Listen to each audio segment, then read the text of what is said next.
जय हिंद दोस्तों। स्वागत है आपका एक बार फिर से हमारे YouTube चैनल सरकारी समाचार पर, जहां पर हम आपके लिए लाते हैं सभी परीक्षाओं के बारे में और सभी सरकारी नौकरियों के बारे में समस्त और संपूर्ण जानकारी। दोस्तों, आज का वीडियो होने वाला है बहुत ही ज़्यादा खास उन कैंडिडेट के लिए जो लोग इंडियन आर्मी में जॉब करने का सपना देख रहे हैं। जी हाँ दोस्तों, इंडियन आर्मी ने निकाला है एक नोटिफिकेशन और मांगे हैं आवेदन अलग अलग पदों पर। दोस्तों, क्या है इस नोटिफिकेशन में, क्या रहती है एजुकेशन क्वालिफिकेशंस, क्या रहती है सिलेक्शन प्रोसेस, क्या रहता है एग्जाम का पैटर्न, हम आपको बताएंगे विस्तार से। बने रहिए हमारे साथ इस वीडियो में अंत तक। दोस्तों, अगर आपको वीडियो अच्छी लगती है इसे लाइक कीजिए, अपने दोस्तों में शेयर कीजिए और अगर आप इस चैनल पर नए हैं तो प्लीज़ सब्सक्राइब कीजिए। दोस्तों, अब हम बात करते हैं नोटिफिकेशन के बारे में। दोस्तों, यह नोटिफिकेशन जारी किया है इंडियन आर्मी ने, जिसके माध्यम से हमें पता चलता है कि हेडक्वार्टर वेस्टर्न कमांड में अलग अलग पदों पर भर्तियां की जानी हैं। और ये पद कुछ इस प्रकार रहेंगे: librarian, stenographer, LDC, fireman, barber, washerman, messenger, चौकीदार आदि के। दोस्तों, भर्ती के लिए ऑफलाइन आवेदन की प्रक्रिया 14 मई 2022 से शुरू हो चुकी है। जी हाँ दोस्तों, आवेदन ऑफलाइन स्वीकार किए जाएंगे, ऑनलाइन आवेदन स्वीकार नहीं किए जाएंगे। और दोस्तों, आवेदन की अंतिम तिथि तय की गई है 4 जून 2022 तक। दोस्तों, अगर आप इस फॉर्म को भरने के इच्छुक हैं तो 4 जून 2022 से पहले पहले आप इस फॉर्म को जरूर भर दीजिएगा। दोस्तों, अगर हम बात करते हैं एजुकेशन क्वालिफिकेशंस की, तो अलग अलग पदों के लिए अलग अलग एजुकेशन क्वालिफिकेशंस रखी गई हैं। जैसे कि दोस्तों, अगर आप लाइब्रेरियन के पद पर आवेदन करना चाहते हैं तो आपको कम से कम ग्रेजुएट होना आवश्यक है। और यदि दोस्तों आप ग्रेजुएट नहीं हैं तो आपको बैचलर ऑफ लाइब्रेरी साइंस होना आवश्यक है। दोस्तों, अगर आप आवेदन करना चाहते हैं मैसेंजर, बार्बर, वॉशरमैन और चौकीदार के पदों पर तो आपको कम से कम 10वीं पास होना आवश्यक है। और अगर आप स्टेनोग्राफर, एलडीसी, फायरमैन के पद पर आवेदन करना चाहते हैं तो आपको कम से कम 12th पास होना आवश्यक है। अगर हम बात करते हैं एज लिमिट्स के बारे में, तो न्यूनतम उम्र यहाँ पर रखी गई है 18 वर्ष और अधिकतम उम्र यहाँ पर रखी गई है 25 वर्ष। इसका मतलब यह हुआ कि अगर आपकी उम्र 18 और 25 वर्ष के बीच में है तो आप इस फॉर्म के लिए अप्लाई कर सकते हैं। साथ ही साथ दोस्तों, अलग अलग कैटेगरीज के लिए अलग अलग एज रिलैक्सेशन दिया गया है। जैसे कि जनरल और ईडब्ल्यूएस के लिए कोई भी एज रिलैक्सेशन नहीं दिया गया है। ओबीसी कैटेगरी के लिए 3 साल का रिलैक्सेशन दिया गया है और एससी और एसटी कैटेगरी के लिए 5 साल का रिलैक्सेशन यहाँ पर दिया गया है। और दोस्तों, आयु की गणना 3 जून 2022 के अनुसार की जाएगी। अगर हम बात करते हैं आवेदन शुल्क के बारे में, तो किसी भी प्रकार की कैटेगरी के लिए कोई भी आवेदन शुल्क नहीं रखा गया है। आवेदन बिल्कुल निःशुल्क रहेगा। आवेदन शुल्क का कोई भी प्रावधान यहाँ पर नहीं दिया गया है।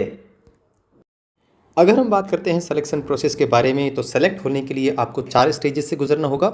सबसे पहले आपको देना होगा रिटन एग्ज़ाम, उसके बाद स्किल टेस्ट, उसके बाद डॉक्यूमेंट वेरिफिकेशन और सबसे लास्ट में देना होगा आपको फिजिकल टेस्ट। इसी के साथ अगर हम बात करते हैं एग्ज़ाम पैटर्न की, तो कुल 150 नंबर का आपका एग्ज़ाम होगा। एग्ज़ाम की अवधि रहेगी 2 घंटे और इसमें किसी भी प्रकार की नेगेटिव मार्किंग नहीं रहेगी।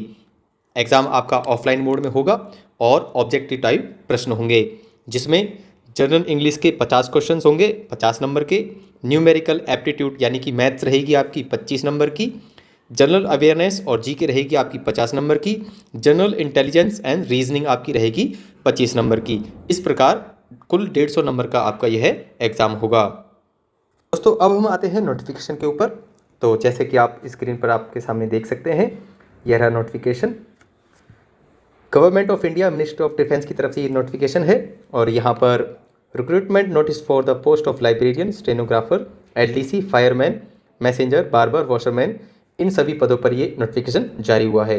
तो जैसा कि आप देख सकते हैं, नेम ऑफ पोस्ट सबसे पहले दिया हुआ है लाइब्रेरियन। तो दोस्तों, जैसे कि मैं आपको पहले बता चुका हूँ, लाइब्रेरियन के लिए जो मिनिमल एजुकेशन क्वालिफिकेशंस मांगी है, इन्होंने ग्रेजुएट मांगा है। और अगर आप ग्रेजुएट नहीं हैं तो bachelor of library science degree आपके पास होनी चाहिए। इसके लिए दोस्तों सीट रिजर्व रखी गई है। अनरिजर्व के लिए 1 सीट है और अदर कैटेगरीज के लिए कोई भी सीट यहाँ पर नहीं है। अगर हम बात करते हैं स्टेनोग्राफर के लिए, तो स्टेनोग्राफर के लिए जो एजुकेशन क्वालिफिकेशन मांगी है वो मांगी है इन्होंने 12वीं पास। और इसके लिए अनरिजर्व कैटेगरी के लिए 1 सीट है, ओबीसी कैटेगरी के लिए 1 सीट है। इस प्रकार टोटल सीट हो जाती हैं 2 और बाकी कैटेगरीज के लिए यहाँ पर कोई सीट नहीं है। अगर हम बात करते हैं एलडीसी के लिए, तो एलडीसी के लिए भी 12th पास मांगा है और इसमें अलग अलग कैटेगरीज के लिए, जैसे अनरिजर्व कैटेगरी के लिए 1 सीट है, ओबीसी के लिए 2 सीटें हैं इसमें, एससी कैटेगरी के लिए 1, एसटी के लिए 1, ईडब्ल्यूएस के लिए 1 और इस प्रकार टोटल वैकेंसीज हो जाती हैं 6। दोस्तों जैसे कि आप देख सकते हैं, फायरमैन कैटेगरी के लिए यहाँ पर 10वीं पास मांगा है और मैसेंजर, बार्बर, वॉशरमैन, रेंज चौकीदार और दफ्तरी के लिए भी 10th पास की योग्यता इन्होंने मांगी है और अलग अलग पोस्ट के लिए अलग अलग वैकेंसी यहाँ पर दी हुई हैं, जैसे कि आप देख सकते हैं। दोस्तों अगर हम बात करते हैं पेमेंट की, तो लाइब्रेरियन की पेमेंट 35,400 से शुरुआत होगी आपकी और 1,12,000 तक आप जा सकते हैं। उसके बाद अगर हम बात करते हैं स्टेनोग्राफर के लिए, तो 25,000 से आप शुरुआत करोगे और लगभग 81,000 तक आप जा सकते हो। ऐसे ही अगर आप एलडीसी में जॉब लगते हो तो 19,900 से आपकी स्टार्ट होगी सैलरी और 63,000 रुपये तक आप जा सकते हैं। इस प्रकार आप देख सकते हैं ये सैलरी दी हुई है उनके पोस्ट के सामने। दोस्तों अगर हम बात करते हैं एज लिमिट्स के बारे में, तो जैसा कि मैं आपको बता चुका हूं, अनरिजर्व और ईडब्ल्यूएस कैटेगरी के लिए कोई भी रिलैक्सेशन नहीं दिया गया है यहाँ पर। ओबीसी कैटेगरी के लिए 3 साल की छूट है, एससी और एसटी कैटेगरी के लिए आपको 5 साल की छूट मिल जाती है और अदर कैटेगरीज आप देख सकते हैं। उसके बाद दोस्तों हम आते हैं आगे जनरल इंस्ट्रक्शंस को, ये रहे। और अगर हम बात करते हैं पेपर के बारे में, तो मैं आपको बता चुका हूँ सब्जेक्ट होंगे आपके general intelligence and reasoning, general awareness, general English और न्यूमेरिकल एप्टीट्यूड यानी कि मैथ। तो दोस्तों ये आपका पेपर होगा और मैं आपको बता चुका हूँ 150 नंबर का आपको पेपर होगा जिसमें कोई भी नेगेटिव मार्किंग नहीं है। उसके बाद दोस्तों हम आते हैं सीधा एप्लीकेशन फॉर्म पर। एप्लीकेशन फॉर्म मैं आपको बता देता हूँ दोस्तों, आपको एप्लीकेशन फॉर्म कैपिटल लेटर्स में भरना है। जी हाँ दोस्तों, सबसे पहले पोस्ट अप्लाइड फॉर कि आप किस पोस्ट के लिए अप्लाई कर रहे हैं वो आप यहाँ पर भरेंगे, अपना नाम, अपने फादर का नाम, मदर का नाम और उसके बाद ये सारी फॉर्मेलिटीज़ को आप पूरी करके आप इसको सबमिट करेंगे। दोस्तों ध्यान रखना दोस्तों, आप केयरफुली इसको पढ़ लें, एक बार जांच लें, उसके बाद ही सबमिट करें क्योंकि उसके बाद आपको कोई भी सुधार करने का मौका नहीं मिलेगा। तो दोस्तों ये रहा आज का नोटिफिकेशन और अब हम मिलते हैं आपसे अगली वीडियो में एक नई जानकारी लेकर। तब तक के लिए जय हिंद, जय भारत।